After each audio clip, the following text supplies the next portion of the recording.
Oferecimento Ideale Imóveis. Nós merecemos você. Telefone 65 98421 6857.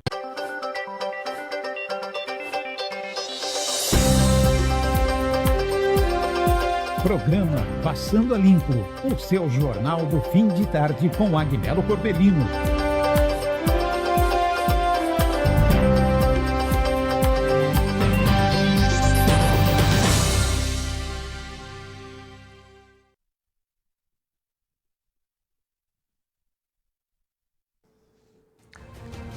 Boa tarde, Cuiabá. Boa tarde, Mato Grosso. Mas muito boa tarde mesmo a você que está sintonizado novamente comigo aqui na nossa TV Mato Grosso, canal 27.1. Sejam todos bem-vindos a mais um programa Passando a Limpo. Lembrando que hoje já é terça-feira, anote aí, porque já é dia 3 de junho do ano de 2025. Eu espero que o seu dia tenha sido maravilhoso, que Deus tenha lhe abençoado ricamente, abundantemente no transcorrer de todo esse dia, porque estes são os votos e o desejo de toda a equipe e também de toda a produção do programa Passando a Limpo. O programa de hoje está assim de informações importantíssimas. Daqui a pouco eu trago as principais notícias do estado, as notícias que estão repercutindo na Câmara Municipal aqui de Cuiabá, de Várzea Grande. Falo também sobre os assuntos que estão sendo debatidos nesta semana e irão ainda na Assembleia Legislativa do Brasil e do mundo, aqui no programa Passando a Limpo desta terça-feira. Desde já, muito obrigado a você pelo carinho da sua companhia e também da sua audiência, tá? Eu quero começar o programa desta terça-feira chamando a sua atenção para essa imagem que você vai ver aqui agora, porque isso tem se tornado, eu não diria normal nem corriqueiro, mas tem se tornado preocupante em todos os lugares. O que você está vendo ali é um animal, um cachorro, um pitbull, que ataca uma senhora, uma idosa de 77 anos, que andava por uma via em um determinado bairro da zona da Mata, lá de Minas Gerais. Isto aconteceu no bairro Bandeirantes, no estado de Minas Gerais. Este fato aconteceu no último dia 29, agora de maio, só que está repercutindo bastante nas redes sociais. Por quê? Porque a mulher, a senhora, a idosa, mesmo ferida, ela conseguiu segurar o cachorro e impedir que ele continuasse a atacá-la até a chegada do socorro. Que mulher corajosa! Que mulher forte e valente essa senhora de 77 anos de idade. De acordo com o Corpo de Bombeiros, a vítima caminhava pela calçada quando foi surpreendida pelo animal que inicialmente mordeu seu cotovelo e em seguida tentou atacá-la na região do pescoço. Moradores que presenciaram a cena acionaram os bombeiros que, quando chegaram no local da ocorrência, se depararam com a idosa segurando o animal sozinha pelas patas dianteiras. Segundo a corporação, a mulher, com essa atitude, acabou impedindo que o animal continuasse atacando ela. A vítima sofreu ferimentos leves na região do cotovelo por estar próximo exatamente muito próximo do animal, né? Ela foi levada para um posto de atendimento da saúde ali da região. Os bombeiros optaram por prender este animal e, enfim, conduzi-lo para um local.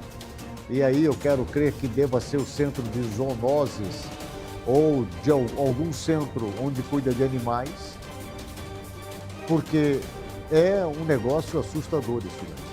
Não é a primeira vez que cenas como essas circulam nas redes sociais. Não é a primeira vez que um animal desse ataca uma pessoa. Nós temos visto muitos animais atacando crianças. Eu sou apaixonado por cachorro, gosto de cachorro. Mas eu quero chamar a atenção aqui dos proprietários de animais de raças mais ferozes, de animais maiores, de porte maior. Como é o caso, por exemplo, de um pitbull. Proprietário, dono de um animal desse, tem que tomar muito cuidado.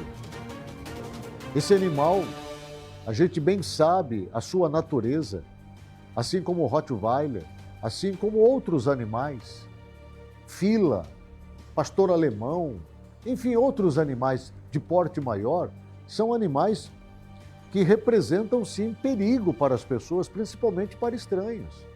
E se estão soltos, eles podem provocar um estrago tremendo na vida de uma pessoa. Há muitos e muitos casos de pessoas que têm sequelas por causa disso, de ataque de animais. Então, o que nós estamos vendo aí é um verdadeiro milagre. Agora, o que eu chamo a atenção é que as pessoas viram esse animal atacando essa senhora de 77 anos de idade e não esboçaram nenhum esforço para impedir isso. Ou seja, viram a mulher segurando o animal caída no chão, ligaram para o corpo de bombeiro, esperaram o corpo de bombeiro chegar para poder tirar o animal de cima da mulher. O animal estava praticamente preso por ela. Ferida, machucada, cansada e ainda assim teve força e coragem para segurar o animal, impedindo que ele pudesse atacá-la na região do pescoço, e aí o ataque, ao meu ver, seria fatal. Graças a Deus e a rapidez do corpo de bombeiro ao chegar ali no local para poder salvar essa mulher. Mas a população que estava filmando ali, que estava vendo a cena, deveria ter ajudado. Tá de brincadeira. Vai ver um negócio desse e não vai reagir? Tá louco. Esse tipo de comportamento é que eu confesso para você que eu não consigo entender. Olha, deixa eu chamar a sua atenção agora para as últimas 24, 48 horas do balanço policial, porque muitos foram os casos que aconteceram nas últimas 24 horas aqui no estado de Mato Grosso, principalmente aqui em Cuiabá e Várzea Grande, mas o interior também é um negócio assim absurdo, porque o que acontece de acidente no interior, principalmente envolvendo veículos, é impactante, impressionante também. Vamos trazer o balanço policial, porque o balanço policial dessa tarde tem muita informação. Comigo aqui, no balanço policial.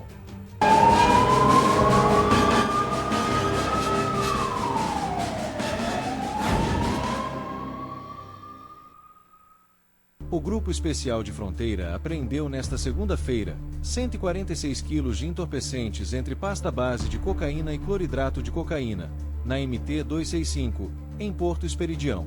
De acordo com as informações, uma equipe fazia patrulhamento na zona rural da cidade quando recebeu informações do Centro de Operações de Fronteira sobre um acidente ocorrido próximo a um estabelecimento comercial na fronteira com a Bolívia.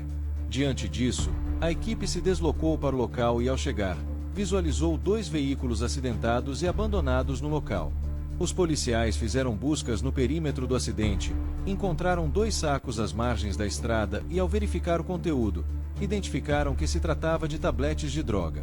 Ao todo, os militares encontraram 113 quilos de pasta base de cocaína, avaliado em 2 milhões, e 33 quilos de cloridrato de cocaína, avaliado em R$825 mil. Também foram feitas buscas ao redor da mata para localizar os donos do entorpecente, mas ninguém foi encontrado. Diante dos fatos, os materiais apreendidos foram encaminhados para a Delegacia Especial de Fronteira em Cáceres para as devidas providências. O motociclista Antony Costa de Jesus, de 24 anos, morreu após um acidente na Avenida da Torres, em Cuiabá, durante a madrugada desta terça-feira. Testemunhas disseram que Antony estava bebendo com amigos no bairro Manduri antes do acidente. No local, também foi encontrada uma sacola com latas de cerveja. De acordo com a Delegacia de Trânsito, Antony estava pilotando sua moto e seguia pelo sentido centro-bairro e, ao se aproximar de uma rotatória, acabou tocando levemente o meio-fio do canteiro central. Isso fez com que ele perdesse o controle da moto, que deslizou por cerca de 8 metros até bater no meio-fio e provocar a queda. Uma equipe do SAMU esteve no local e constatou a morte da vítima.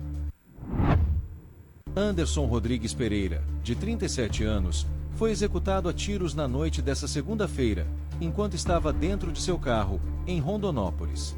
O autor dos disparos, um homem em uma moto, fugiu. Segundo a Polícia Civil, moradores da região informaram que, por volta das 21 horas, Anderson estava em uma conveniência e, ao entrar em seu carro, um motociclista se aproximou e atirou várias vezes. Em seguida, fugiu. Uma equipe do SAMU foi acionada no local, mas nada pôde fazer e apenas constatou a morte. A polícia chegou a fazer buscas pela região atrás do suspeito, mas ninguém foi localizado. O local do crime foi isolado para os trabalhos da Politec. O corpo foi encaminhado ao IML para exame de necropsia. A Polícia Civil investiga o crime. Um jovem de 20 anos foi baleado na noite do último sábado, por uma dupla em motocicleta. O crime foi registrado no bairro Centro Antigo, em Peixoto de Azevedo. Câmeras de monitoramento filmaram toda a ação. De acordo com informações da Polícia Militar, 2 homens em uma motocicleta vermelha se aproximaram da vítima, que estava sentada em uma cadeira atrás de um poste de iluminação, e efetuaram vários disparos de arma de fogo em sua direção. Após o crime, os suspeitos fugiram. O jovem foi socorrido por uma equipe do SAMU e encaminhado à UPA. Segundo os profissionais de saúde, ele foi atingido por 3 tiros, sendo um no abdômen e 2 na região torácica, e seu estado de saúde é considerado grave. Ainda segundo a polícia, a motivação do crime tem relação com conflito entre facções criminosas, já que a vítima possui envolvimento com uma organização criminosa que atua no estado. Buscas foram realizadas na região, mas os suspeitos não foram identificados até o momento. O caso foi registrado como tentativa de homicídio e será investigado pela Polícia Civil.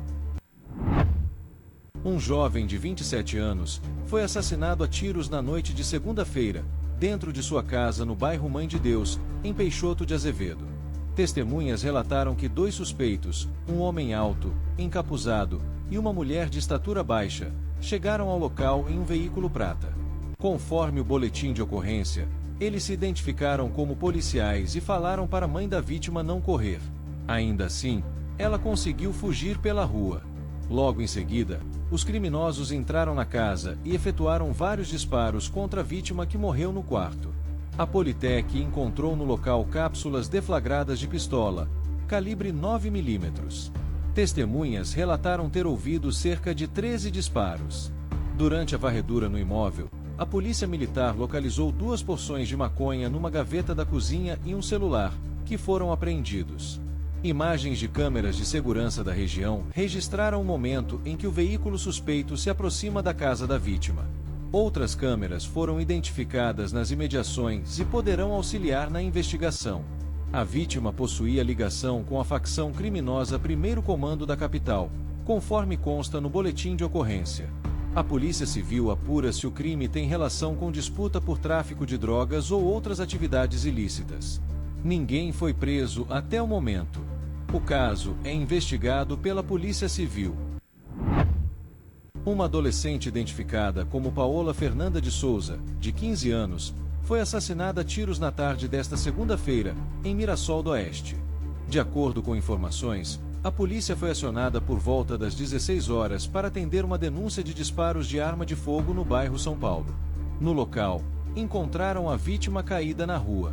Uma equipe médica foi acionada e constatou o óbito.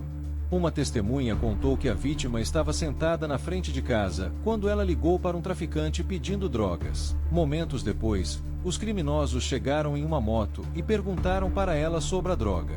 Ao confirmar que havia pedido a droga, foi baleada diversas vezes. Após os disparos, os criminosos fugiram tomando rumo ignorado. O caso é investigado. Uma ação conjunta da Polícia Militar de Cáceres, com apoio da Força Tática e do setor de inteligência do 6º Comando Regional, resultou na prisão de 2 homens e na apreensão de armas e munições na noite desta segunda-feira. Um dos detidos, um adolescente de 16 anos, confessou ter cometido um homicídio em Mirassol do Oeste no último sábado. O outro suspeito, de 27 anos, tinha um mandado de prisão em aberto por suspeita de homicídio em Colniza. Em entrevista informal, os suspeitos confessaram que integram uma facção criminosa e que estavam na cidade com o propósito de executar rivais. Eles também relataram que estavam indo ao estacionamento da UPA para vistoriar uma motocicleta que estaria sendo comprada pela facção para uso em futuros crimes. Durante conversa, o adolescente de 16 anos confessou espontaneamente ter praticado o homicídio na cidade de Mirassol do Oeste. Diante dos fatos, os 2 suspeitos, incluindo o menor infrator, foram detidos. Juntamente com o material apreendido, as 2 armas de fogo, 22 munições e 3 celulares, eles foram encaminhados à primeira Delegacia de Polícia Judiciária Civil de Cáceres.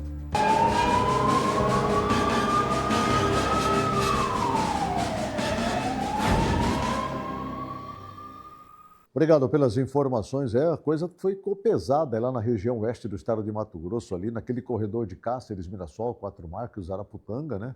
Com a chegada desses 2 bandidos lá. E, infelizmente, mais uma menina é morta, né? Desta vez, o pano de fundo é essa maldita droga. É o que tem acontecido quase que diariamente em algum lugar aqui do estado de Mato Grosso. Porque só tem 2 caminhos, né? Ou vai preso para a cadeia, ou morre, vai para o cemitério. Não tem outra alternativa, a menos que abandone o vício e deixe de praticar crimes. Aí sim, aí tem recuperação, aí tem jeito, aí passa a ter uma vida normal, cheia de vitórias. Agora, se insiste em ficar nesta vida criminosa, bandoleira, de aventuras, ou vai morrer ou vai preso.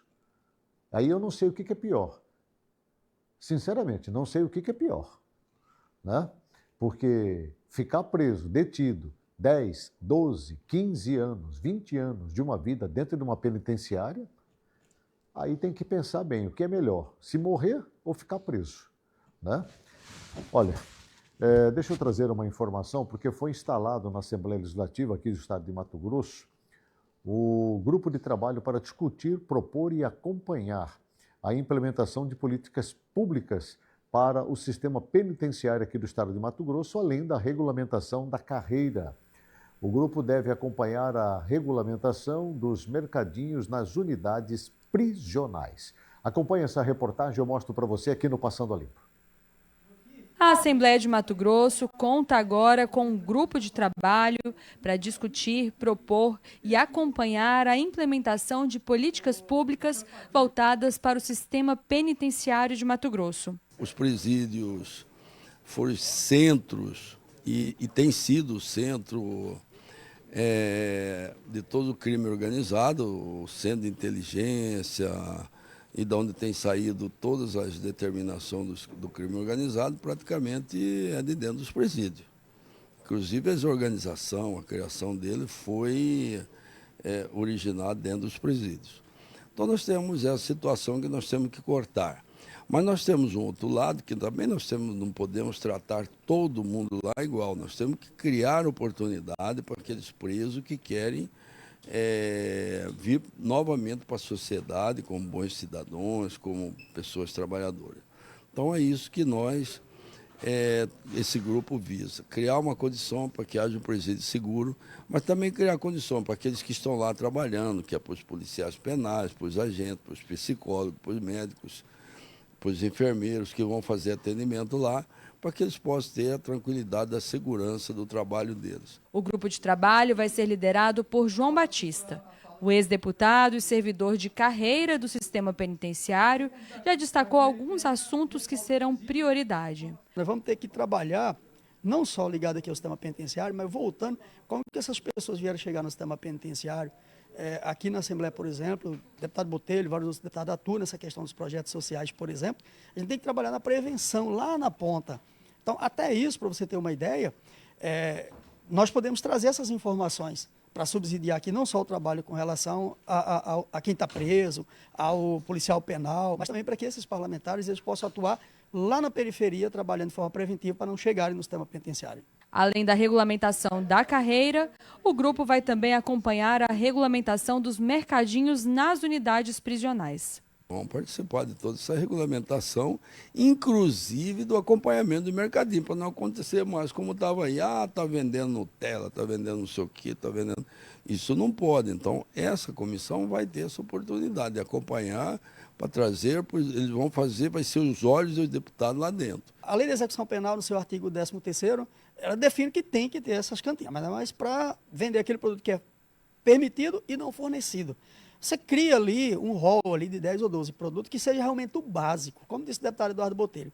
O que não pode é você simplesmente abrir um leque, ter mais produto dentro do sistema penitenciário do que aqui nos grandes atacadistas aqui de Cuiabá, né? Isso aí não pode. Mas com relação à questão dos produtos, e uma outra coisa importante é que há o recurso advindo da venda desses produtos seja utilizado para melhoria na estrutura do sistema penitenciário. Pois muito bem, acho que o João Batista tem todas as condições, porque é um profissional da área, tem um amplo conhecimento.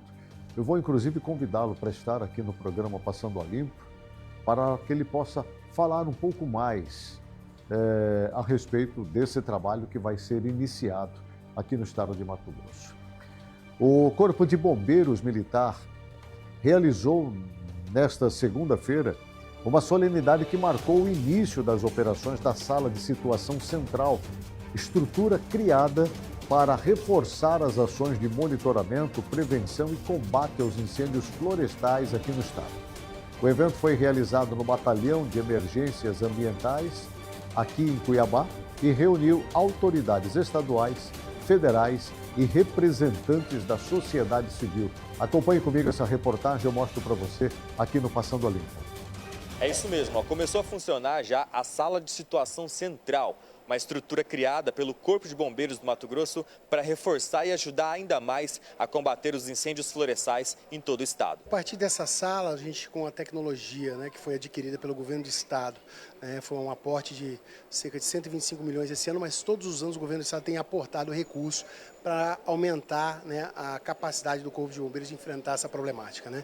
Com isso, a gente construiu uma plataforma que aglutina informações de satélite e a gente consegue então identificar onde os incêndios se iniciam aqui. Então, a partir dessa sala, a gente identifica e toma ação. Hoje, simbolicamente, o lançamento dessa sala de monitoramento integrado. Então, por que eu digo simbolicamente? Porque a gente já faz isso o ano inteiro, monitorando eventuais incêndios que aconteçam a partir dessa plataforma. É o governo do Mato Grosso trabalhando com tolerância zero contra os incêndios florestais. Volto contigo no estúdio. Bem, muito obrigado aí pelas informações, tá? São 17 horas agora e 23 minutos. Daqui a pouco eu vou estar recebendo ao vivo aqui no programa a presença da vereadora Catiúcia Mantelli, ela que é do PSB, vereadora aqui por Cuiabá, a primeira secretária da Câmara Municipal. E nós vamos conversar sobre as ações parlamentares da vereadora e também o que está sendo desenvolvido e produzido dentro da Câmara Municipal aqui de Cuiabá. Tá bom? Eu vou para... Tem a previsão do tempo, Carlos? Vamos trazer a previsão do tempo aqui do programa Passando a Limpo. Vamos saber como é que vai ficar a temperatura amanhã aqui em Cuiabá e em boa parte do estado de Mato Grosso. É a previsão do tempo. Vamos lá.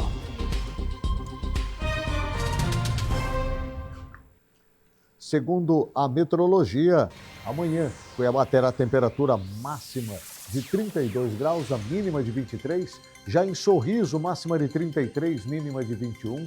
Em Nortelândia, máxima também de 32 graus, a mínima de 21 graus. Em Jaciara, no Vale do São Lourenço, temperatura máxima de 32 graus, mínima de 20. Em Barra do Garças, temperatura máxima de 32 graus, mínima de 19. Fique por dentro, ligado no que vai acontecer amanhã aqui no Passando a Limpo. Não há previsão de chuva para esta quarta-feira, dia 4 de junho de 2025, tá bom? Deixa eu falar sobre este assunto, é importante. Segundo o governador Mauro Mendes, está sendo traçado todo um plano, uma linha de investigação e, segundo ele, doa a quem doer. Estas palavras foram ditas pelo governador Mauro Mendes, descartando qualquer ação de cunho mais político para amenizar a situação com relação ao que está acontecendo dentro da Secretaria de Planejamento e Gestão do Estado de Mato Grosso, a CEPLAG, que é capitaneada, comandada pelo Basílio Bezerra. O governador disse que não tem agido, de forma a pressionar o Basílio, porém tem exigido uma ação de fiscalização intensa, rebatendo inclusive a fala do deputado Wilson Santos do PSD, que disse que o governador fica com uma porcentagem dos valores dos empréstimos feitos pelos servidores. E de acordo com o deputado Wilson Santos, o Estado recebe cerca de 7,8% dos juros cobrados por bancos e também por financeiras que operam essa modalidade de crédito consignado aqui no estado de Mato Grosso. Foi forte isso, hein? Nós colocamos essa fala na semana passada. Ouça o rebate do governador Mauro Mendes. O governador Mauro Mendes afirmou que os indícios de problemas nos empréstimos de dinheiro dos servidores estaduais devem ser tratados como uma relação entre cliente e fornecedor, sem viés político. O governador descartou qualquer ação de cunho mais político para amenizar a situação, como exonerar o secretário de Planejamento e Gestão, Basílio Bezerra. Ele disse que o governo não tem agido sob pressão. Alguns políticos têm questionado o acompanhamento da Secretaria de Planejamento sobre ações das empresas de crédito podem ter ultrapassado os limites legais. Por exemplo, a quantidade de empréstimos em andamento ao mesmo tempo e a quantia do salário dos servidores que pode ser comprometida. Investigando. Agora tem que entender o seguinte, ali é uma relação entre consumidor e fornecedor. O governo não tem muito a ver com isso, não. Você vai no banco, contrata um empréstimo, se o banco te lesar, não é o governo que vai lá te defender no banco. O governo, obviamente, ele operava esses consignados, mas num contrato assinado entre bancos ou empresas de crédito com o servidor. Se eles erraram, quem pode agir é o PROCON que está agindo. O governo determinou, desde o início, que houvesse auditoria, que houvesse checagem, para ajudar, inclusive, a proteger o nosso servidor. Porém, nós estamos muito tranquilos, não precisa pressionar, não. As investigações estão sendo feitas e doa quem doer qualquer investigação dentro do governo. O Basílio será desligado da função? De onde vocês tiraram isso? Fofocas. O governador ainda rebateu a fala do deputado Wilson Santos, que disse que o governo tem ficado com uma porcentagem dos valores dos empréstimos feitos pelos servidores. De acordo com o deputado, o Estado recebe cerca de 7,8% dos juros cobrados por bancos e financeiras que operam essa modalidade de crédito. Sinceramente, não conheço detalhes, o governo é gigantemente grande, existem muitas coisas que aconteciam antes de mim, e eu não consigo entender todos os pequenos e mínimos detalhes de 1 bilhão de situação diferente. Agora, o governo presta um serviço descontando em folha. Então, todo serviço que ele presta descontando em folha, ele cobra por esse serviço que ele está prestando a essas empresas, e é cobrado das empresas e não do servidor. Ele colocou, de certa forma, que o governo está fazendo agiotagem em cima dos servidores. Que agiotagem? O governo não cobra juros de ninguém, não, rapaz. Está falando bobagem. Governador, acho que isso Não, ele está falando. O governo não cobra juros de ninguém, o governo não está emprestando dinheiro para ninguém. Faz agiotagem quem empresta dinheiro e cobra juros. Tá fazendo frase de efeito. O governador não gostou absolutamente nada da pergunta feita aí pelo querido repórter com relação à fala do próprio Wilson Santos, deputado Wilson Santos, que disse, eu coloquei a fala dele aqui no programa, que o governo do estado está atuando como um agiota, cobrando do servidor público 7,8%. O Wilson Santos falou isso na última semana, agora no final de semana, quando discutiram e debateram a questão do consignado lá na Assembleia Legislativa. Agora, é claro, eu concordo plenamente com o governador Mauro Mendes com relação a esse tipo de operação. Quem tem que cuidar disso é o secretário de Planejamento. O secretário Basílio falhou e falhou gravemente. O que o governador Mauro Mendes está fazendo é tentar, de alguma maneira, diminuir o peso e a carga da irresponsabilidade da Secretaria de Planejamento e Gestão do Estado, que deixou tudo isso acontecer, que não acompanhou, que não fiscalizou, que não observou exatamente o que estava acontecendo nessa relação das empresas emprestando recursos para servidores públicos via empréstimo consignado. Eu compactuo da ideia de que o secretário Basílio, ele precisa se pronunciar com relação a isso. Até agora, ele não falou de uma forma aberta, sincera. Ele não assumiu até agora a responsabilidade. E é ruim, porque o secretário é ele.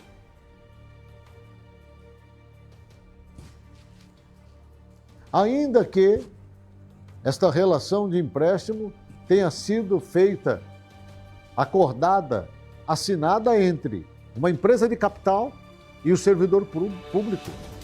Uma empresa financeira e o servidor público. Mas tem que passar pelo crivo e pela autorização do Estado, no caso da Secretaria de Planejamento e Gestão, para que ele possa ser confirmado, a operação possa ser realizada. Então é muito grave o que está acontecendo.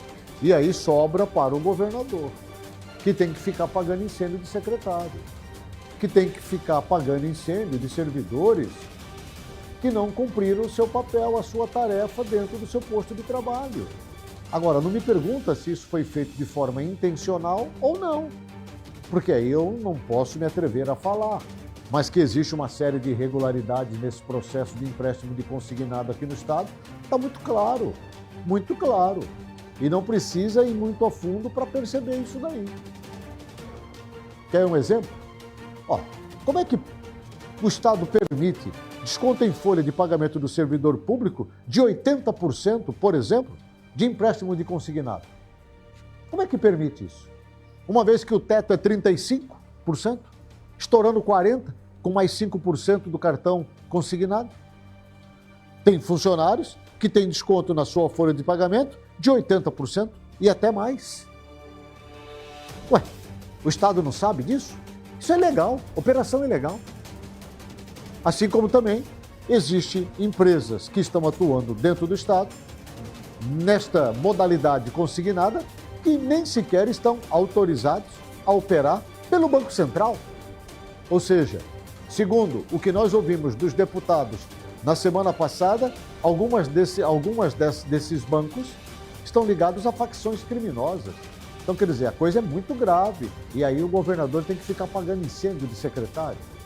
Eu, sinceramente, não vejo o porquê que o Basílio ainda não se manifestou de forma clara. Assumiu o erro. Erramos. Simples assim. Erramos e vamos consertar o erro a partir de agora. O Partido Liberal PL de Canarana anunciou ontem, segunda-feira, dia 2, a expulsão do médico e vereador Tiago Bittencourt e Yanis Barbosa, esse canalha, safado, estuprador, pedófilo, tudo o que você pensar. Ele está sendo investigado por abuso sexual infantil, armazenamento e divulgação de imagens pornográficas envolvendo crianças de 2, de 8 e de 15 anos. Até agora, segundo o que eu já recebi de informações, 7 crianças, possivelmente, já teriam sido abusadas por esse vereadorzinho, pé de chinelo, esse médicozinho sem vergonha. A decisão foi comunicada pela presidente municipal da sigla, a médica pediatra Cláudia Gervasoni, em um vídeo publicado nas redes sociais. A presidente afirmou que a medida foi tomada em conjunto com o presidente estadual do partido, o PL, o Ananias Filho. Acompanhe a reportagem. Hoje, dia 2 de junho, período da tarde, em torno de umas 2 horas, eu consegui parar as minhas atividades para poder estar fazendo esse vídeo. Sou o presidente do PL municipal aqui de Canarana e venho, como mãe, como mulher e como pediatra, colocar a minha indignação, meu repúdio veemente a toda essa situação que infelizmente nós estamos vivendo aqui na nossa cidade. No período da manhã, tive uma reunião com o nosso presidente estadual do PL, sendo orientada a fazer o processo de expulsão do vereador Tiago do Partido Liberal. Não poderia ser diferente.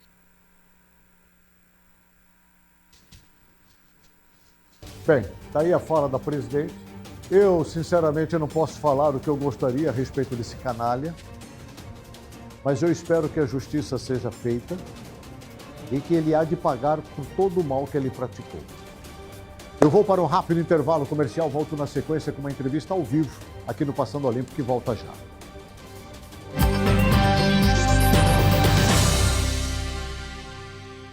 Para tudo o que você está fazendo e presta atenção. Ano novo Casa Nova da Ideale Imóveis. É a melhor oportunidade do ano para você sair do aluguel. Chegou a hora de realizar o seu sonho. São muitas opções em Cuiabá e Várzea Grande. Utilize o seu FGTS e tem até 75 mil de subsídio. Ah, e entrada pode ser 0. Tá imperdível. Você não vai ficar de fora dessa, vai. Entre em contato agora com os nossos consultores. 65-98421-6857. Ano novo, casa nova. Ideale Imóveis. O que é bom está ficando melhor ainda. Mais uma super atração no Aquapark Pantanal. É o Half Pipe.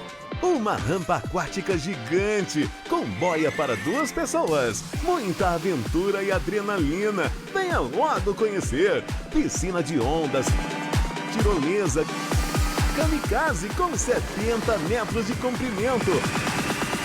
Aqualândia. Cachoeiras, bar molhado, piscina coberta, toboáguas adulto e infantil. E tem mais!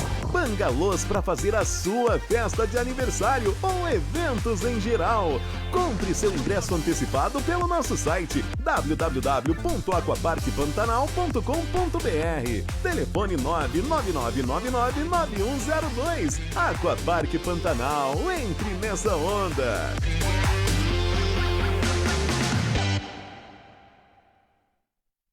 Para muitas famílias, a tecnologia é um sonho distante. No Seven Institute, transformamos computadores descartados em esperança para quem mais precisa. Com cada computador restaurado, levamos inclusão digital e a chance de um futuro melhor. Você pode fazer parte dessa mudança. Com uma doação mensal, por menor que seja, você ajuda a transformar vidas.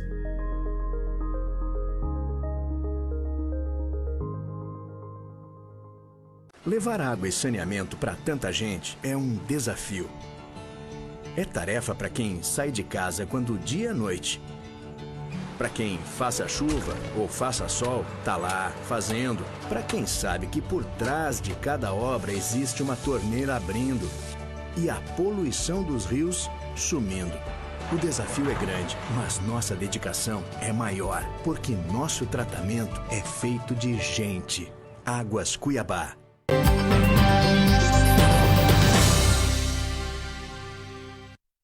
De volta com o programa Passando a Limpo, agradecendo a você pelo carinho, pela sua companhia e também pela sua audiência. Deixa eu trazer essa reportagem para você. Na verdade, é uma fala do governador Mauro Mendes, do União Brasil. Ele comentou na noite de ontem sobre o caso do médico e vereador da cidade de Canarana, o Tiago Bittencourt, do PL, que foi preso por crimes sexuais contra crianças e adolescentes lá na região. Para o chefe do executivo, é necessário um endurecimento das leis aqui desse país. Acompanhe a fala do governador Mauro Mendes. Olha, o que eu posso dizer como governador é o que qualquer cidadão diria, é um absurdo, né? Parabenizar a polícia, né? E quem denunciou, e a polícia que foi lá, investigou, prendeu, e tem que fazer isso mesmo, e levar, né, a justiça agora para julgar e condenar um elemento desse, porque é algo absolutamente reprovável e nós teríamos que ter leis muito duras para essas situações, para desestimular que elas continuem acontecendo como historicamente já aconteceu. Bem, aí está a fala do governador Mauro Mendes, né? Eu já estou recebendo a vereadora Catiúcia aqui nos estúdios da TV Mato Grosso, no programa Passando a Limpo. Vereadora Catiúcia, vem cá, ela está muito elegante. Ela está muito elegante. Vem para cá, faz favor. Ela está chegando aqui. Tudo bem? Muito bom tê-la aqui comigo. Fico agradecido demais. Né? Você está bem aqui, ó, bem aqui na frente. Aqui. Vereadora Catiúcia, ela é, sem dúvida nenhuma, muito elegante e simples ao mesmo tempo. Né? E pela primeira vez aqui comigo. Muito obrigado, vereadora. Obrigada eu, Agnello, pelo convite, a todos os telespectadores aí que acompanham um pouquinho do nosso mandato. É sempre bom a gente ter essa oportunidade, né? De prestar contas. E é legal você estar aqui, porque a Catiúcia sempre foi vista como uma assessora parlamentar, e durante muitos anos ela exerceu essa função, mas sobretudo também como uma assessora muito assistencialista. Você tem ideia de quantos projetos sociais você já encampou ao longo desses anos todos, como assessora, não como vereadora? Então, como assessora e até mesmo como pessoa, né, antes Sim. mesmo do mandato, a gente sempre buscou apoiar projetos sociais existentes que batiam à porta do gabinete buscando apoio. E de 2020 para cá, nesse período da pandemia, nós fundamos a AMAR, uma associação da qual eu sou presidente fundadora, agora a gente fez uma nova diretoria em razão do meu mandato. E durante esses 5 anos de AMAR, nós temos no quadro da AMAR, nós temos no Estatuto da AMAR 7 projetos sociais, que são 7 públicos diferentes, 7 tipos de atividades diferentes, onde nós atendemos aí as famílias fixas, como o projeto do Sopão Amor de Mãe, como outros projetos, e também aquelas famílias que nós atendemos momentaneamente, o projeto O Ninho de Amor, que são enxovais para gestantes, o projeto Compartilhando Passos, que é o acompanhamento de fisioterapeuta, o acompanhamento no CRIDAC para doação de cadeira de roda, muleta, cadeira de banho. Então, nesse período todo aí foram mais de 3.000 pessoas atendidas com os projetos sociais da AMAR e mais um tanto aí antes que a gente atendia fora da associação. E como é que é essa realidade de sair exatamente de uma assessoria e passar a assumir um cargo tão importante como de vereadora aqui da capital do estado de Mato Grosso, ainda mais já chegando, assumindo também uma posição na mesa diretora.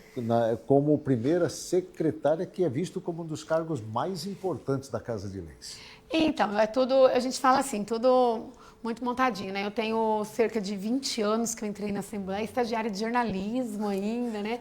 Fui assessora de imprensa ali pelo período de 10 anos. E nos últimos 10 anos, com o atual presidente, o deputado Max Russo, eu tive a oportunidade de ser convidada para ir para a área da gestão pública. Fui chefe de gabinete, fui secretária adjunta dele na Casa Civil. Nos últimos 5 anos na Assembleia eu estava como secretária de Serviços Legislativos. Então a gente atuou ali um pouquinho mais na gestão pública, conseguimos entender um pouquinho de como funciona o poder público, paralelo ao nosso serviço de assistencialista, que eu digo que o que está ao alcance do cidadão é o assistencialismo, é o que o cidadão tem condições de fazer, é o que ele pode tentar minimizar ali no momento.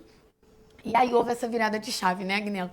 Sair do papel de assistencialista, de assessora, para um mandato onde a gente tem a oportunidade de criar políticas públicas sociais para, de fato, efetivar ações que tirem essas famílias. O nosso papel é tentar tirar essas famílias dessa situação de vulnerabilidade, diminuir os índices, o percentual de famílias aí que vivem hoje na situação da necessidade de projetos sociais, de dependência. Como é que vocês estão discutindo essa questão ali do centro histórico de Cuiabá, onde alguns debates já estão sendo feitos, realizados, para desocupar aquele centro histórico lá, porque ali tem um pessoal que realmente está em péssima condição ali, drogados, pessoas abandonadas, doentes, homens, mulheres, enfim.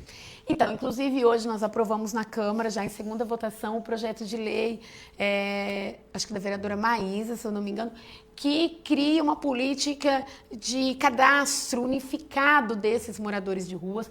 Lembrando, Agnello, que muitos deles ali têm famílias, que moram aqui. E às vezes você busca uma pessoa dessa, você leva ela, às vezes tem gente ali que nós já chegamos, já conversamos durante a entrega de uma marmita, durante a entrega de um cobertor, e aí você conversa, a pessoa explica, fala onde mora, nós já colocamos dentro de carro, nós já levamos essa pessoa em casa, a família recebeu, falou que tinha 5 dias, que não via, e aí você passa lá 10 dias depois, a pessoa está lá novamente, então é necessário fazer um cadastro de quem está aqui, de quem tem família, de quem não tem. Infelizmente, nós também não temos espaços públicos suficientes para abraçar essas pessoas. Nem todos querem um tratamento. A gente tem algumas parcerias também com comunidades terapêuticas, sim, que não é uma internação, é uma internação voluntária, né? É um período que fica ali, não tem medicação nem nada, é só um ambiente ali. Então, a gente tem algumas parcerias, a gente propõe, às vezes a gente passa ali, conversa com eles, você quer sair daqui, você quer melhorar, a gente leva para a comunidade, às vezes a pessoa fica, recupera, mas às vezes não fica. Volta para o mesmo lugar onde está. Volta para o mesmo lugar. Infelizmente, aquilo ali, a gente não consegue, eu como gestora pública hoje, como vereadora, acho que o primeiro papel é esse, é a gente entender o que é, quantificar isso, saber quem são essas pessoas, quem tem família, quem não tem, qual o tipo de vício de cada um deles, qual o tipo... Tem pessoas doentes ali. De que maneira poder atendê-los, né? De que maneira poder atender, porque é coletivo, mas as necessidades às vezes são individualizadas. Com relação às mulheres, nós estamos vivendo no estado de Mato Grosso um drama que é a violência contra a mulher. Demais. Os crimes de feminicídio aqui no estado de Mato Grosso é assustador, né? Estão nas páginas policiais aí praticamente quase que todos os dias.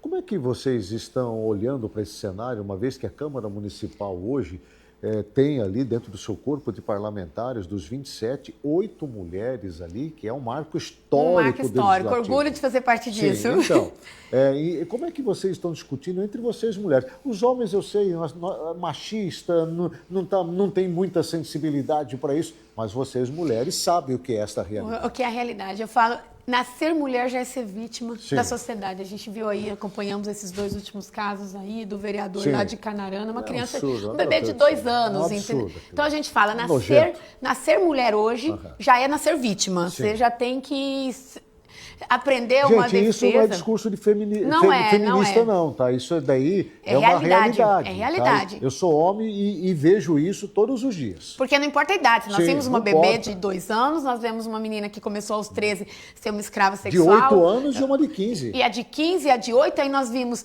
o caso do servidor do Ministério Público assediando uma de 11, de 12. Sim. E aí a gente viu um caso de uma senhora de 70 anos que foi estuprada. Então, independe da idade. Sim, exato. E aí nós vemos onde a maioria dos casos acontece com pessoas próximas, acontece dentro de casa, acontece em quem você deveria confiar, mas nunca, Guinello, foi discutido tanto projeto voltado para a mulher como nós temos discutido hoje na Câmara. Certo. A gente tem projetos aí de combate à violência doméstica, nós temos projetos de conscientização da questão da mulher do pós-parto, nós temos a questão do período materno, nós temos de mães atípicas, vários projetos sendo desenvolvidos, vários projetos de lei já tramitando, outros aprovados, outros sancionados, onde a gente vai buscar aí criar mesmo uma rede de apoio para todos os tipos de violência que a mulher enfrenta. Porque a gente vê a questão da violência doméstica e a gente às vezes não enxerga ali a mãe dessa menina que sofreu uma violência doméstica, a mãe... A família, né? Quem está por trás de tudo isso. Que também é uma mulher, que também tem um emocional abalado. Por exemplo, a gente pega aí uma mãe da menina Emily, que teve a barriga cortada. Sim. Nós não temos hoje um espaço de atendimento para a mãe que teve seus filhos vítimas de violência doméstica, vítimas de suicídio, desaparecidos, né, que se suicidaram. A gente tem, às vezes, um tratamento com quem é a vítima, mas com a mãe da vítima, que também é uma mulher que precisa desse atendimento. Na sua opinião, falta políticas públicas voltadas para isso? Falta. Ou é uma questão mais legal, e aí eu me refiro à questão de leis, essas leis que para nós não servem absolutamente nada? É exatamente isso. Falta regulamentação e efetivação daquilo que se discute. A gente vê aí muitas leis, muitos projetos lindos, mas que na prática ainda não funcionam, que na prática não chegam no objetivo, não atendem lá na ponta. Nós temos... Isso chega a ser frustrante, né, Catiúcia? Muito. Chega a ser frustrante, porque você cria uma expectativa pessoal, enquanto parlamentar, você cria uma expectativa na população, achando que agora vai, e acaba que não acontece nada, né? Tanto que às vezes você vai fazer um projeto de lei, porque você sabe que aquele tipo de política pública não existe. Então você vai fazer um projeto de lei, você barra porque já existe uma lei para aquilo ali. Já existe uma lei semelhante, mas peraí. Se tem a lei, por que nós estamos vivendo dessa maneira? Porque não é isso. Embora o trabalho, da atuação do vereador é muito limitada, Guinello. Você sabe, nós estamos muito limitados. Quando a gente fala aí da questão de precisar endurecer essas penas, não depende de nós. De uma situação diferente, e às vezes, não depende... E nem depende da Assembleia Legislativa. Também não. É uma depende questão... do Congresso Nacional. E aí nós temos que discutir lá na Câmara Federal, no Senado da República, porque é lá que se discute mudanças, alterações da lei, que proporciona mudanças na Constituição, enfim, é lá. E quando você pega uns casos, por exemplo, a gente teve ali o caso anterior daquela que o padrasto com o filho tiveram aquela situação. Já tinha um histórico de violência doméstica, já havia uma acusação por trás. Então, quando você busca os precedentes da violência doméstica ou da pedofilia, ele já tem um precedente a maioria das vezes. Então, se houvesse uma pena mais dura na primeira vez que ele cometesse o crime, a gente não pode deixar que o crime aconteça.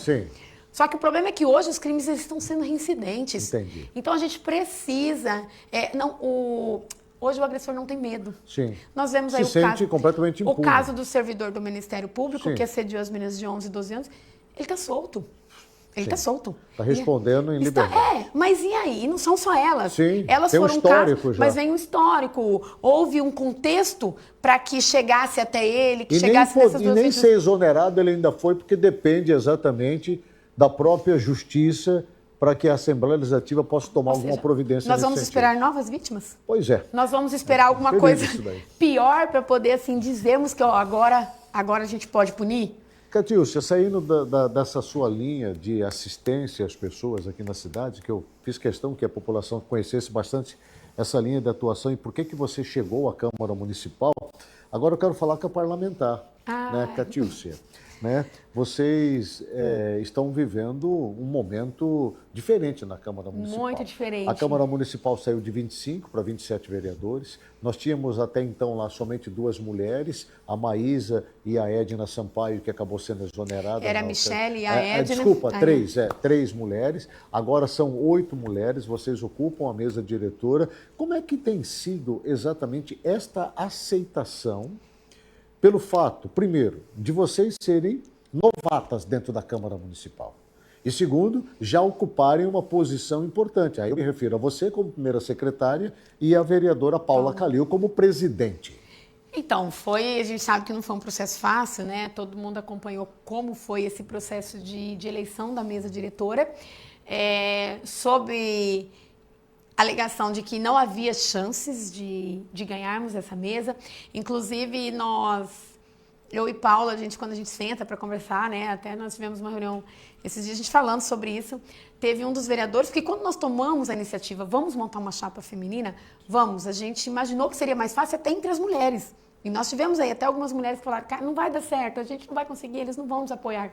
E realmente teve um vereador que na hora da gente falar, pediu apoio. Nós fizemos um planinho de governo, Sim. sabe? Uma coisa, tudo coisa Sim. de mulher, Sim. organizadinho. E aí teve um vereador que falou assim, essa briga não é pra mulher. Tipo, entendeu? E eu, meu Deus, como assim? Nós saímos de lá muito chateadas. Aí eu lembro que a presidente falou, e agora? Catiúcia, eu falei, agora o que nós vamos fazer? Ela falou, agora que nós vamos pra cima mesmo, agora nós vamos mostrar que é pra mulher. Então, nós fizemos todo o papel, fomos de gabinete em gabinete. E, assim, no fim, hoje, a gente agradece muito os vereadores, porque nós tivemos 19 votos. Somos 8 mulheres, então 11 votos foram de homens. Nós tivemos homens que abraçaram a nossa campanha, que pediram voto. Vereador Hilde, o Coronel Dias, o Ranali, que foram os 3 que abraçaram inicialmente aí mesmo o processo, entendeu? Depois vieram outros parlamentares. Teve o apoio do Abílio, claro, Teve do apoio prefeito. do Abílio, né? Teve o apoio do atual presidente da Assembleia Legislativa, o Maxi Russi, né, no sentido de fortalecer também o parlamento e poder fazer uma ligação entre o município e o Estado, que eu acho que isso é importante, né, dentro do legislativo. Agora, Catiúcia, o PSB foi o protagonista nessas eleições para a Câmara Municipal. Vocês elegeram 4 vereadores. E fomos o partido que mais teve votos. E foi o partido que mais lugar. teve votos. Vamos lá, Catiúcia, Dídimo Vovô, o Sargento Joelson e o de táxi. E o de táxi, né? Então vocês praticamente acabaram assumindo um protagonismo graças ao trabalho que o PSB, né, que é comandado no Estado pelo deputado Maxi Russi, desenvolveu ao longo desses anos em todo o Estado de Mato Grosso. Exatamente. Isso foi um mérito partidário de um trabalho de grupo bastante coeso. Só que o PSB vem sofrendo baixas e problemas lá dentro da Câmara Municipal nesse momento, pelo menos com 2 vereadores. Um foi o afastamento, né, por conta de uma investigação que está sendo tratada do sargento Joelson, né, e que precisa ainda ser esclarecido, apurado, e isso deve acontecer nos próximos dias. E depois, eu entrevistando o Dídimo Vovô aqui, ele disse, Agnello, eu estou aqui e a partir de agora eu quero comunicar, eu sou oposição ao prefeito Abílio Brunini. Isso. Aí eu perguntei para ele, mas, vereador, como é que o senhor é oposição do Abílio se o seu partido está na base do Abílio? Eu sou oposição, né? Eu tenho independência e tenho autorização do partido para agir assim. Tem. Catiúcia, como é que você, como primeira secretária da Casa de Leis, né, que é praticamente líder do PSB dentro da Câmara Municipal, está lidando com isso no seu primeiro mandato? Não, olha, desde o início a gente sabia que já ia ter umas situações. Já começou no segundo mandato, no segundo turno. Sim. Né? O vereador Hilde e o vereador Joelson assumiram a campanha no segundo turno do candidato Abílio. Sim. O vereador Dídimo, já com o mandato, assumiu ali o candidato Lúdio Cabral. Eu fiquei neutra, porque eu tenho um apoio muito grande da classe evangélica. Sim. O Abílio sabe disso. E ali na periferia a gente sabe que existe uma parte ali petista doente. Então eu não me envolvi. Falei, vocês votem quem vocês quiserem. E o povo perguntava, vereador, e agora? Nosso prefeito? Falei, quem vocês quiserem. Vão onde vocês quiserem. Porque, né, eu fui, botei ele no primeiro turno e o segundo eu optei por isso. Então, a gente já sabia, porque houve essa rivalidade do Dídimo com o Abílio, houve no segundo turno, houve aí essa defesa dele em relação ao Lúdio e a gente já imaginava que não haveria uma coesão depois, ideológica, né? E aí, a vereadora Catiúcia de paz, do amor, terminou a campanha. Abílio, você quer eu na base? Vou pra base, tô de boa. E acho que todo vereador de primeiro mandato precisa, sim, trabalhar alinhado, precisa acreditar no trabalho do prefeito. Nós temos tido nossas demandas muito bem atendidas pela prefeitura, dentro do que é possível. A população, nosso grupo, que tem sido atendido, está satisfeito com o trabalho. E aí a gente tem lidado bem. Agora o Gustavo Padilha, que entrou, né, no lugar de Joelson, até que se resolva essa situação, é mais independente do que base também. Então a gente tem 2 bases, um independente e uma oposição. Certo. E tá tudo certo. Olha, eu confesso que é a primeira vez que eu vejo isso acontecer na Câmara Municipal. Mas tá tudo certo. Né? É a primeira vez que eu vejo isso acontecer na Câmara Municipal e até conversando com o vereador Dídimo, eu disse para ele, vocês conversaram com o Maxi Russi sobre isso? Qual é a opinião do presidente do diretório estadual do partido? Ele falou, olha, o Maxi está muito tranquilo com relação a isso aí. Ele não vê nenhuma objeção, muito pelo contrário, né? E eu entendi o que ele quis dizer, né? Porque, na verdade, existe ainda um momento que está acontecendo ali na Câmara de observação da gestão do prefeito Abílio. Né? E eu tenho para comigo que agora, ao término do 6º mês, vai ter uma debandada da base do Abílio ali dentro, que pode representar exatamente uma divisão de grupos e de poder dentro da Câmara Municipal. E eu não sei não se o PSB, viu, Catiúcia, não vai fazer parte desse lado que vai ficar de fora da gestão por conta exatamente de algumas insatisfações que já vem acontecendo ali, não somente da parte do PSB, como do Dídimo, né, que já foi exposto, mas como também de outros que hoje estão na base do Abílio. Então, em relação ao vereador Dídimo, ele é oposição. Em relação ao vereador Gustavo Padilha, ele está numa posição de independência, porém também tem tido uma boa relação com a gestão, ele tem ido na prefeitura, ele tem tido também demandas atendidas, né? E a vereadora Catiúcia e o vereador Hilde são base. Com a saída do deputado Max do diretório estadual do Podemos, o Hilde do PSB indo para o Podemos. O vereador Hilde assume a estadual do PSB. Está certo já? Está olha a certo informação isso. Aqui, gente. Olha só, notícia aqui de primeira mão aqui, hein? O deputado Hilde Max Stax deve assumir o diretório estadual do PSB, porque cogitou-se 3 nomes aí, 3 nomes de peso que cogitou-se para assumir esse partido, o diretório estadual. Do ex-governador e senador da República, Pedro Tax, do ex-prefeito de Rondonópolis, Zé Carlos do Pátio, e do secretário Allan Kardec, que inclusive disputou as eleições para federal pelo PSB. Mas ele deve acompanhar o Podemos. Vai para o Podemos. Eu acredito que seja essa a costura lá. Olha só, hein? O Hilde, então, vai ficar poderoso dentro do E o Hilde, ele dentro do grupo de vereadores, ele se torna um nome de consenso.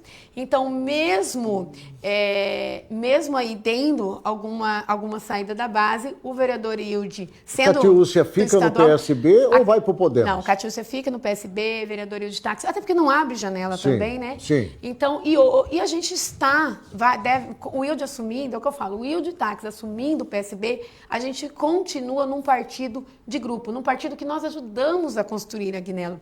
O deputado Max assumiu o PSB em 2018, com a saída de Fábio Garcia, Mauro Mendes, Mauro Save.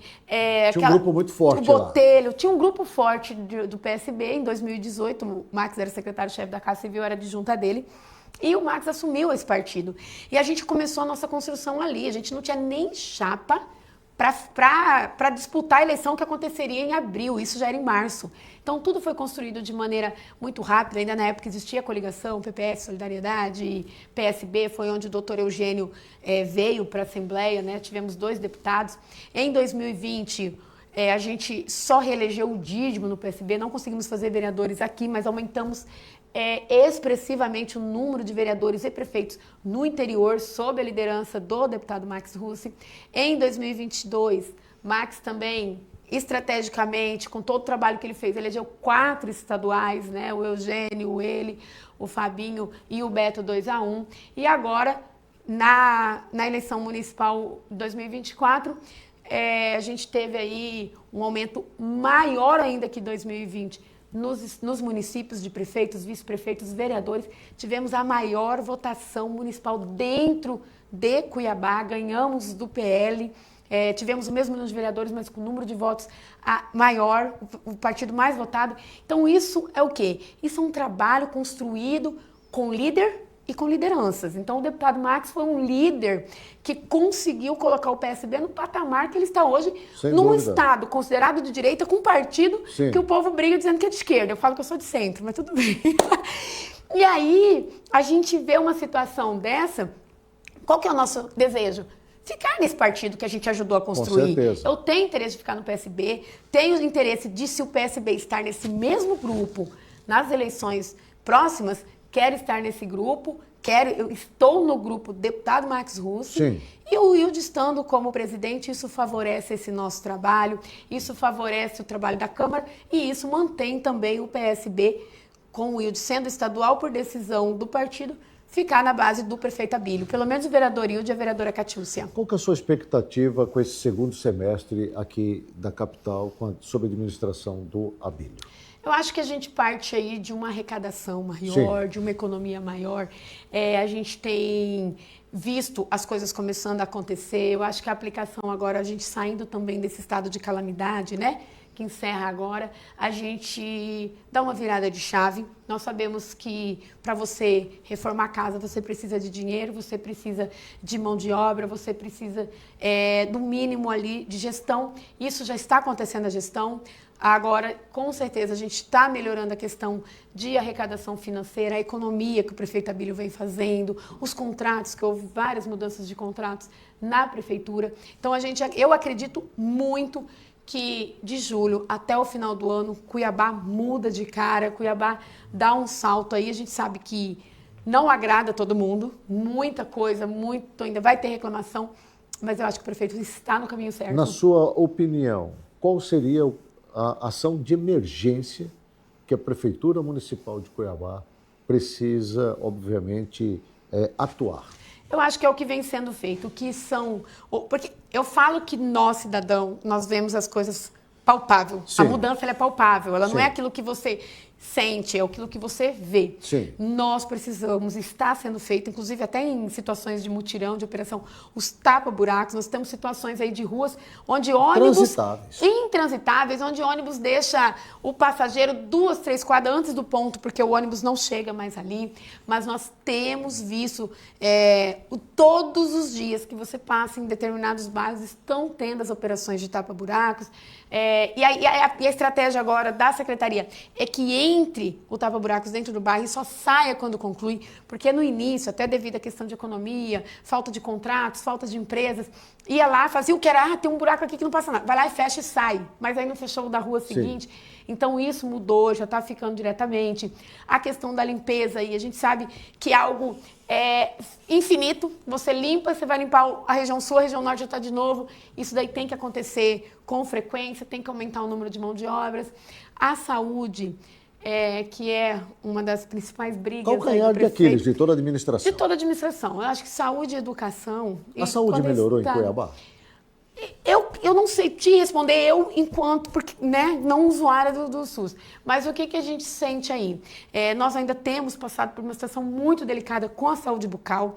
Houve aí um contrato, uma licitação, um contrato com uma empresa para fazer a manutenção das cadeiras, porém isso não aconteceu ainda, não houve. Então há uma reclamação muito grande em relação à saúde bucal. Nós temos um monte de cadeiras paradas, outras precisando ser instaladas. E a gente precisa desta empresa para fazer. A gente tem que ter essa necessidade, tem que ter esse contrato, que é onde eu falo. Às vezes você precisa de uma mão de obra também. Essa mão de obra é toda uma burocracia, a gente sabe disso. Mas o prefeito, ele tem se esforçado. A gestão da saúde pública, houve uma mudança, aprovamos uma lei lá, onde a empresa cuiabana de saúde pública, a empresa... Regula Cuiabá. Não, desculpa. A Regula Cuiabá, Regula Cuiabá substituiu a Arcep. Isso, a saúde. Essa é a empresa pública de saúde, que é a empresa cuiabana, né, de saúde. Então, ela hoje vai fazer a gestão, antes ela fazia a gestão São Benedito e HMC, hoje ela vai fazer uma gestão da secretaria, linkado à secretaria, onde aquilo que é burocrático passa pela empresa pública, então não é um contrato direto da prefeitura. Precisamos reformar um posto de saúde, está aqui o recurso. Até você passar, licitar, fazer o projeto, aprovar projeto, é muito burocrático. Com relação à Secretaria de Saúde, ontem eu coloquei uma fala do Dídimo Vovô, reclamando uma barbaridade com a mudança do prédio da Secretaria de Saúde, saindo de onde está, com aluguel de R$102 mil e indo lá para a universidade, para o NIC da Barão do Melgaço, com 340 eu vou pedir. Aline, vem meu celular para mim, eu vou te mostrar as informações.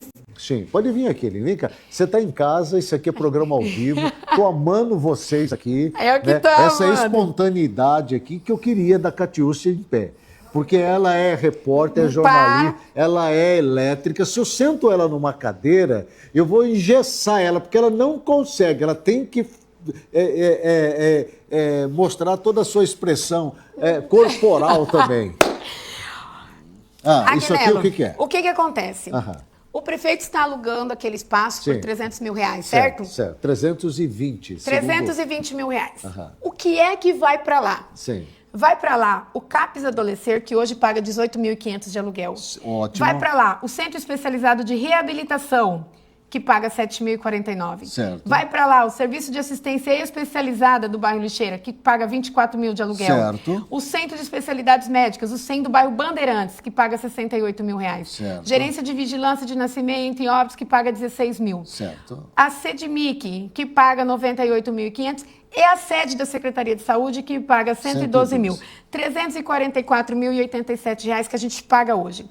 Lá também serão inseridos a Casa do Autista. Está tendo algum debate, que nem todos os serviços a gente gostaria que centralizasse, mas está tendo essa discussão ainda. Centro de Reabilitação do Idoso, Centro de Referência em Hanseníase, ambulatórios e especialidades médicas, vigilância sanitária e a empresa cuiabana de saúde pública. Com um detalhe que a empresa cuiabana de saúde pública e o complexo regulador, que também estão em unidades alugadas, que eu não sei te falar o valor que está aqui agora, também vão para lá.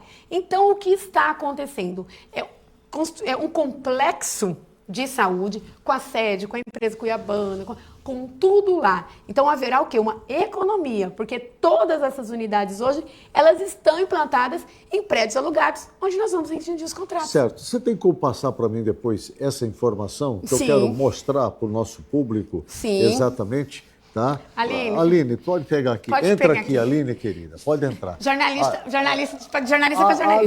Aline é fora de série. Filha de Pacheco. Pois é. Vai, Pacheco. Pachecão foi meu vizinho na Várzea Grande. Mas acho que ela não tinha nem nascido ainda. Pois é. Então, às vezes, o que é o papel da oposição? O papel da oposição é isso. É plantar na cabeça do cidadão que o prefeito está fazendo errado. Só que nós sabemos que o Abílio, ele não vai dar um tiro no pé no início da gestão dele. Então, qual que é o objetivo dele? Centralizar todos esses serviços de saúde. A questão logística que envolve essa centralização não vai prejudicar o atendimento? Uma das coisas que tem sido discutidas, que hoje Sim. discutiram alguns vereadores na Sim. Câmara, né? Da questão de localidade, de porque espaço. aquela região Você da tirar Unique lá Barão lá é ruim pra caramba. Você vai tirar né? lá do Carumbé, Sim. para colocar ali, você vai tirar lá do lixeiro. Isso. Embora tá aqui no Barão. Mas aí a gente tem que ver também, que eu vejo o seguinte, às vezes a qualidade do atendimento que a pessoa vai ter, um espaço, né? Eu acredito na sede, na empresa de saúde, tem mesmo que ficar junto, CEDMIC tem que ir para lá mesmo, tá lá longe. Então, o que acontece? Então, eu acredito que alguns desses serviços possam ser revistos, mas mesmo que não coloque a casa do autista lá, mesmo que não tire o CAPS e coloque lá, mesmo assim, só essa mudança que nós faremos, com um espaço melhor de atendimento, a gente não está, o prefeito não está fazendo uma locação dessa. Hoje, inclusive, o Dídimo fez o apontamento Sim. de que a prefeitura estaria já fazendo o... Reforma. Desculpa. Já renovando o contrato Sim. de locação com a atual sede da Secretaria de Saúde.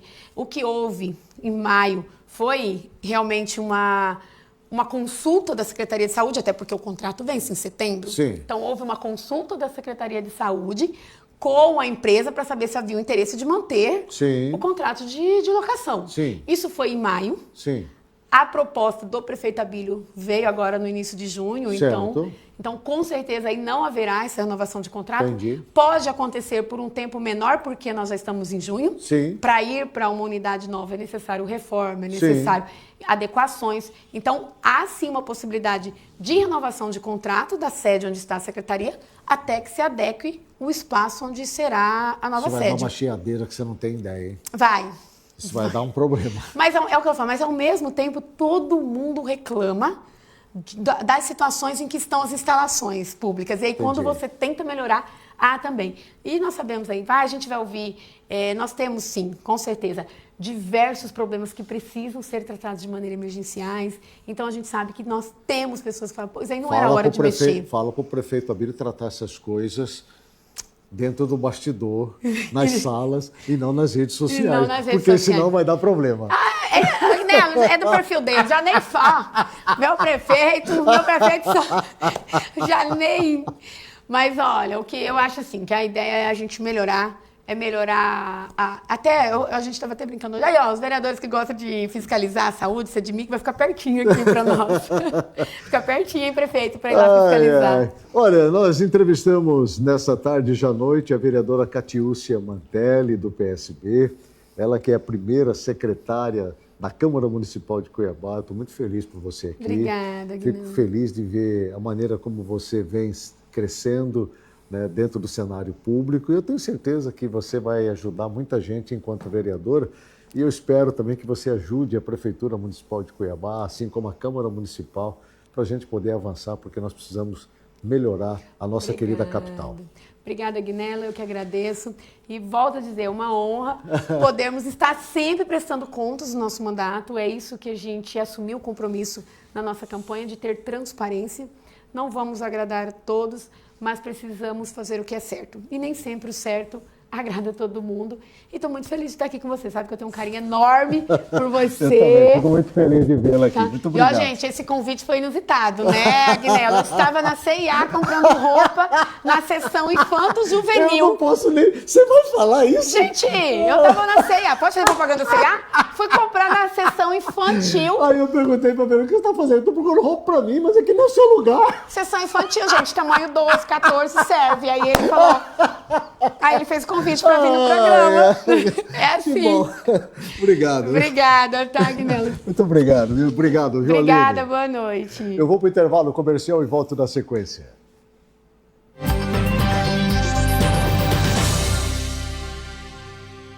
Para tudo o que você está fazendo e presta atenção. Ano novo, casa nova da Ideal Imóveis. É a melhor oportunidade do ano para você sair do aluguel. Chegou a hora de realizar o seu sonho. São muitas opções em Cuiabá e Várzea Grande. Utilize o seu FGTS e tem até 75 mil de subsídio. E entrada pode ser 0. Tá imperdível. Você não vai ficar de fora dessa, vai. Entre em contato agora com os nossos consultores. 65 98421 6857. Ano novo, casa nova. Ideale Imóveis. O que é bom está ficando melhor ainda. Mais uma super atração no Aquapark Pantanal. É o Half Pipe. Uma rampa aquática gigante, com boia para 2 pessoas. Muita aventura e adrenalina. Venha logo conhecer. Piscina de ondas, tirolesa, kamikaze com 70 metros de comprimento. Aqualândia. Cachoeiras, bar molhado, piscina coberta, toboáguas adulto e infantil. E tem mais! Bangalôs para fazer a sua festa de aniversário ou eventos em geral. Compre seu ingresso antecipado pelo nosso site www.aquaparkpantanal.com.br. Telefone 999999102. Aquapark Pantanal, entre nessa onda.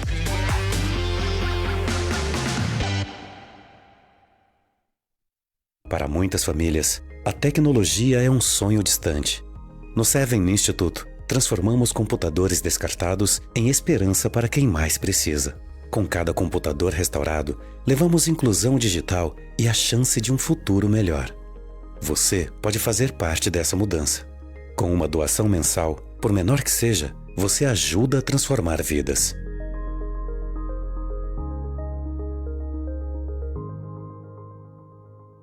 Levar água e saneamento para tanta gente é um desafio. É tarefa para quem sai de casa quando dia é noite. Para quem faça chuva ou faça sol, tá lá fazendo. Para quem sabe que por trás de cada obra existe uma torneira abrindo e a poluição dos rios sumindo. O desafio é grande, mas nossa dedicação é maior, porque nosso tratamento é feito de gente. Águas Cuiabá.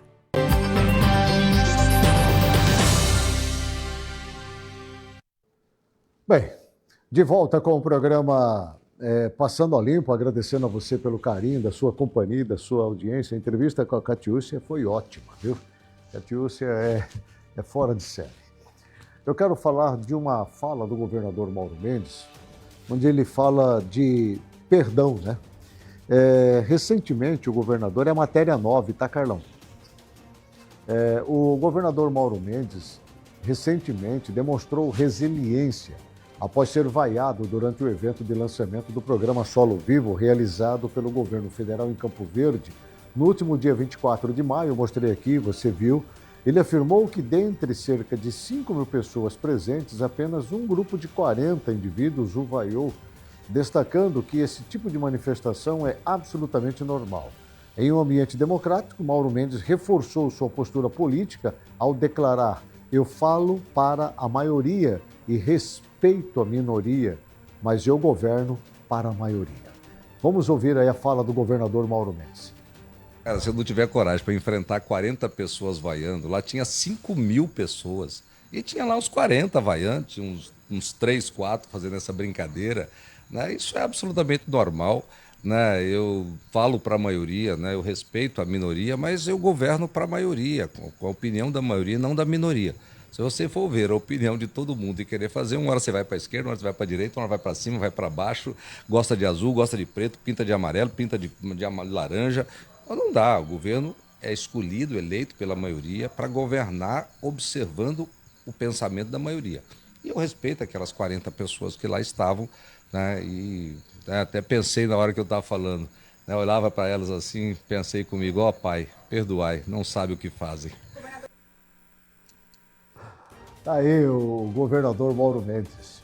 A vereadora e primeira-dama de Cuiabá, a Samanta Iris, do PL, avaliou que o ex-presidente Jair Bolsonaro ajudou mais o estado de Mato Grosso do que o atual presidente Luiz Inácio Lula da Silva, apenas pelo fato de não roubar.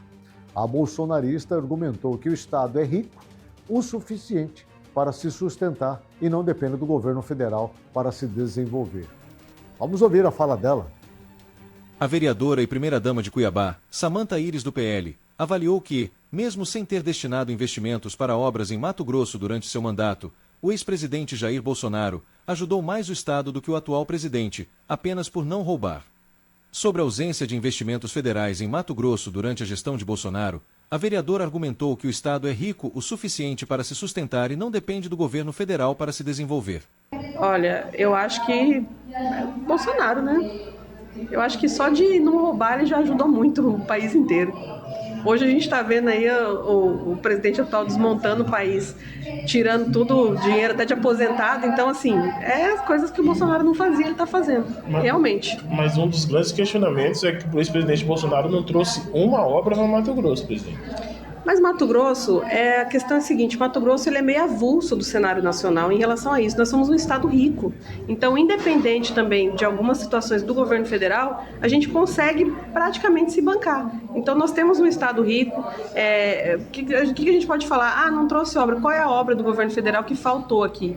Então assim, as coisas que poderiam ter sido feitas foram feitas pelo nosso próprio povo. Por isso que a gente, quando fala de política no Mato Grosso, a gente tem até um posicionamento diferenciado, de que Mato Grosso é de direita, Mato Grosso tem a sua própria forma de fazer política, a população do Mato Grosso tem a sua própria maneira de pensar e de trabalhar. Então aqui o pessoal gosta de trabalhar e não fica esperando muita coisa do governo federal. A gente vai para cima e faz o que tem que ser feito. Então, se está vindo ou não está vindo, nós estamos trabalhando do mesmo jeito. O importante é deixar que nós trabalhemos e não tirar aquilo que é nosso. Isso é o mais importante. Aí está a fala da presidente da Comissão de Constituição, Justiça e Redação da Câmara Municipal aqui de Cuiabá.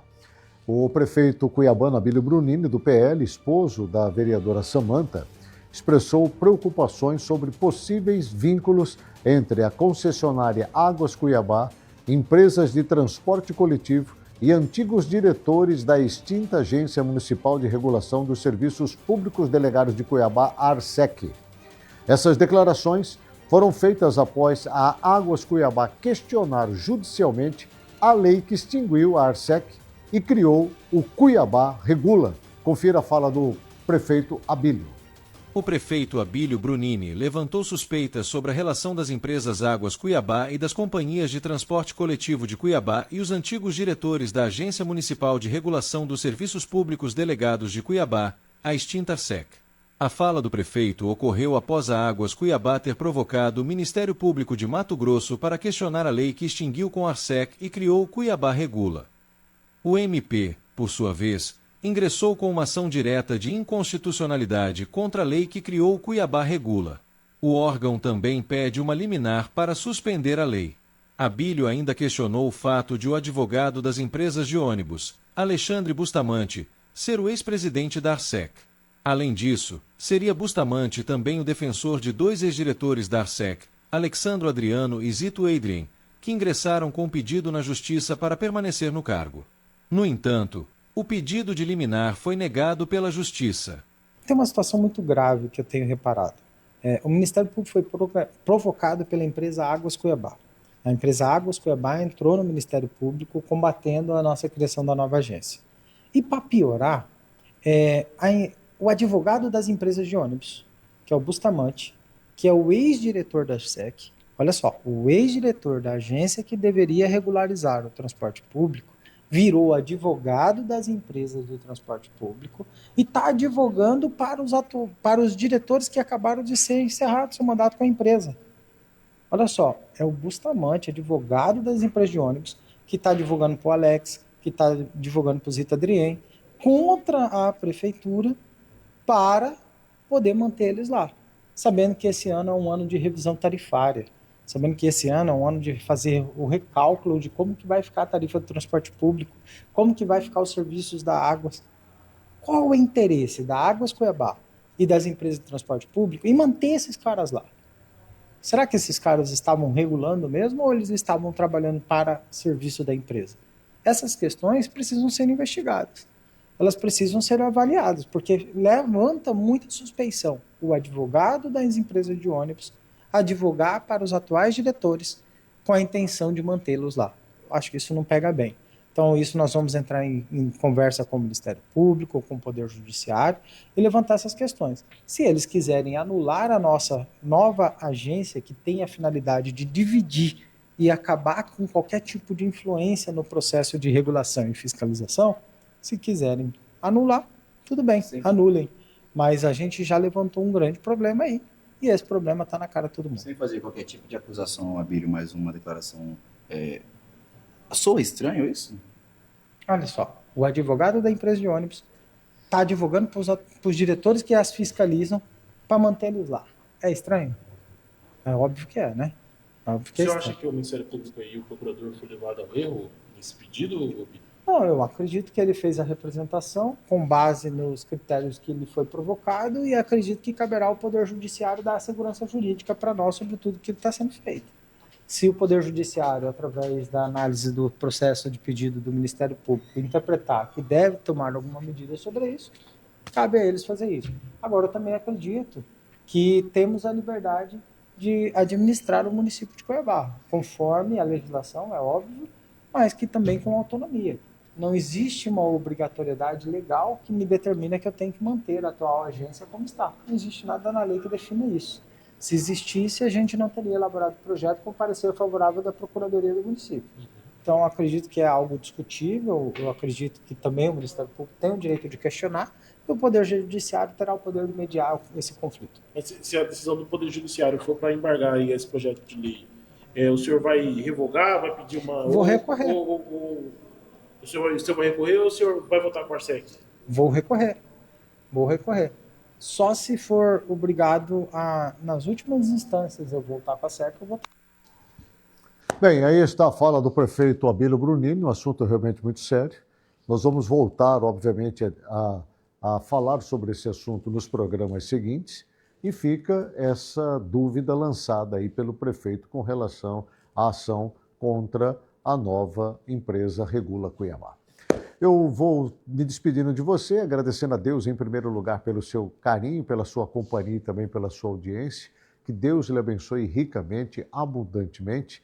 Na sequência tem o programa Wilson Santos com muita informação e eu espero encontrar você amanhã aqui nesse canal a partir das 17 horas. Lembrando que o programa Passando a Limpo é reprisado amanhã às 6h30 da manhã. Você pode voltar a assistir. Que Deus te abençoe. Shalom.